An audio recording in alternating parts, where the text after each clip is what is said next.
রাজধানীর জাতীয় বার্ন ও plastic surgery ইনস্টিটিউটে চিকিৎসাধীন অগ্নিদগ্ধ রোগীর সংখ্যা ৪৪-এ দাঁড়িয়েছে।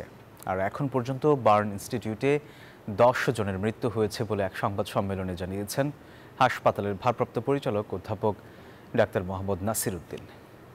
সর্বশেষ মিলে আমাদের এই মুহূর্তে রোগীর সংখ্যা, ভর্তিকৃত রোগীর সংখ্যা ৪৪ জন। আর নিহতের সংখ্যা, যে রোগীগুলো এক্সপায়ার করেছে সেটা আপনারা যেটা জানেন, দুপুরবেলা যে সংখ্যাটা ছিল ১০ জন, এখন পর্যন্ত ১০ জন। ৮ জন রোগী আইসিইউতে আছে, এদের মধ্যে ভেন্টিলেশনে দেওয়া আছে ৪ জন। দর্শক, আরও বিস্তারিত জানাতে বার্ন ইনস্টিটিউট থেকে এই মুহূর্তে সরাসরি যুক্ত হচ্ছেন সহকর্মী আরিফুল ইসলাম। আরিফ, হাসপাতালের পরিস্থিতি আমাদেরকে জানাবেন, কি দেখছেন? সোহাগ, হাসপাতালের পরিস্থিতি হচ্ছে এই মুহূর্তে কিছুক্ষণ আগে সংবাদ সম্মেলনে আমাদেরকে জানানো হয়েছে এখন পর্যন্ত ৪৪ জন দগ্ধ রোগী এখন পর্যন্ত চিকিৎসাধীন রয়েছেন। এর মধ্যে ৮ জন আইসিইউতে চিকিৎসাধীন আছেন, আর ভেন্টিলেশনে আছেন ৪ জন। আর এখন পর্যন্ত এই উত্তরার যেই মাইলস্টোন স্কুল অ্যান্ড কলেজে যে বিমান বিধ্বস্তের ঘটনা, এখন পর্যন্ত বার্ন ইনস্টিটিউটে ১০ জন মারা গিয়েছেন।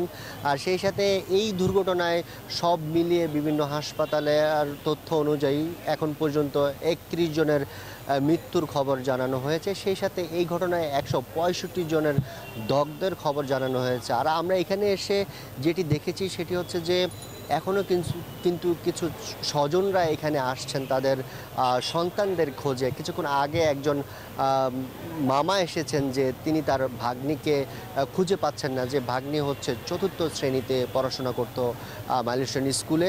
সেই সাথে তার ছবিও আমাদেরকে দেখিয়েছেন, যে আমরাও চেষ্টা করেছি যে বিভিন্ন গণমাধ্যমে যাতে এই ছবিটি পৌঁছে দেওয়া যায়, যাতে দ্রুতই তার ভাগ্নিকে পাওয়া যায়। সেই সাথে এর আগে যেই কার্যক্রমগুলো আমরা দেখেছি, যে এখানকার যেই স্বজনদের যে ভিড়, হাসপাতাল কর্তৃপক্ষ আমাদেরকে বলছেন, যে গণমাধ্যমের মাধ্যমে জানিয়েছেন যেন যে স্বজনরা যাতে হাসপাতালে খুব বেশি ভিড় না করেন, যাতে চিকিৎসার যেই কোনো ধরনের যাতে বাধাবিঘ্নভাবেই যাতে চিকিৎসাটি চলে, সেই সুব্যবস্থা যাতে করার ক্ষেত্রে যারা অভিভাবক রয়েছেন তাদেরকে সহযোগিতা করার আহ্বান জানিয়েছেন এখানকার বার্ন ইনস্টিটিউটের যে পরিচালক, তিনি এই আহ্বান জানিয়েছেন।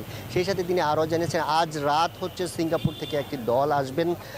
সেই দলের সদস্যরা যারা বার্ন হয়েছেন, যারা দগ্ধ হয়েছেন, তাদেরকে বিশেষ চিকিৎসা দেওয়ার জন্য, দ্রুত সুস্থ করে তোলার জন্য তারা চেষ্টা চালিয়ে যাবেন। এই ছিল বার্ন ইনস্টিটিউট থেকে আমার কাছে সবশেষ। সোহাগ, আরিফ, আপনাকে ধন্যবাদ। বান্ডেল থাকলে প্রতি সেনমানিতে টাকা বাঁচবে। বিকাশ সেনমানি বান্ডেল কিনে জিতুন প্রতি লেনদেনে।